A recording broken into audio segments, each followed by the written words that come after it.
Hello everyone. It is a great pleasure to take part in this initiative, so a huge thank you to Rob Howard for inviting me along. I would like to talk about needs analysis in business English training. And to start with, let's clarify what it is.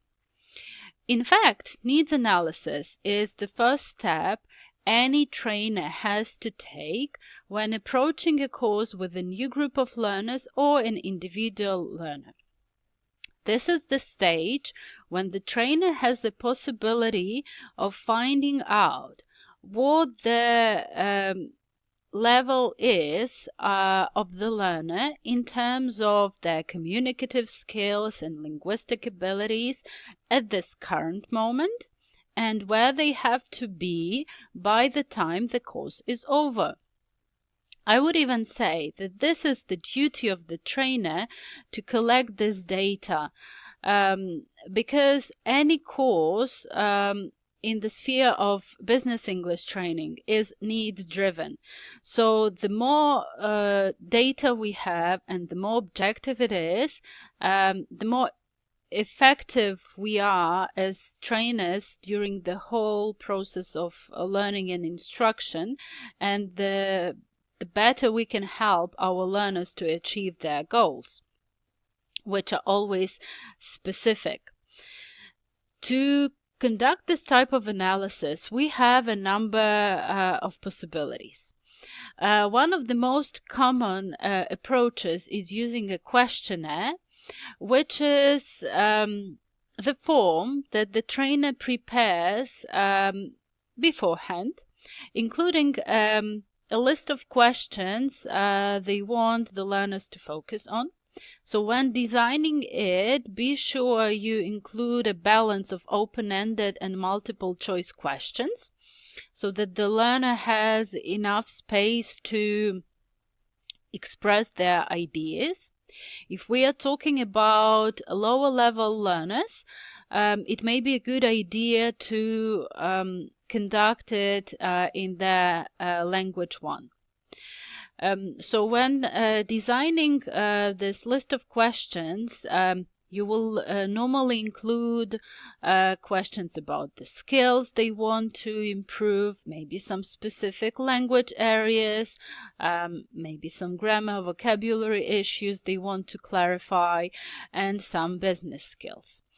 Be sure that sometimes there may be a kind of misunderstanding of what you intend to hear by asking the question and what the learner actually sees in the question. For instance, if there is the skill of reporting and the questionnaire is filled out by a lawyer and a software developer working in outsourcing, you have to understand that there will be really different structure of the report, length of the report, even the timing. And as a result, the key elements are absolutely different. So when interpreting the data you collect by means of questionnaires, take into account the wider context of the area of employment of your prospective learners. For this reason, it may be a good idea to organize a very short face-to-face interview where you have the chance to discuss such issues and where you can actually hear what the learner can produce actively now, and if there are any pronunciation and intonation issues you may have to focus on. Some learners also want to have this workplace link with their trainer, which means they are happy to have their trainer at their actual workplace. And on the other hand, the trainer is really lucky to get this opportunity to observe the trainees in their workplace. So if you have it as a trainer, be sure you make the most of this opportunity. And when you organize this observation, be it a meeting or another event, that you organize the process when they are actually doing something with English, and where you can really see this training gap, and what you can do during the course to cover it. So when talking about the key elements of needs analysis, you may view these as the key elements of the questionnaire and the key questions you have there on this list, or you may view it as a more complex process involving questionnaire, interview, and observation at the workplace. When you think whom to involve in the process of needs analysis, I would recommend involving all the stakeholders. So for instance, if I organize the training with an individual IT professional, and if I have the possibility of accessing and reaching out to their team, I would ask the project manager, the team leader, probably the human resources manager, and even the teammates for their opinions, comments, and recommendations, because they often provide really valuable data. But be sure you inform your learner beforehand that you are going to conduct such wide research of the issue. When to conduct the needs analysis. For sure, you do this before the course starts, so that you can collect and incorporate the data in the actual design of the course, in the materials. But if you listen to experienced business English trainers, they recommend to have this needs analysis as an ongoing process.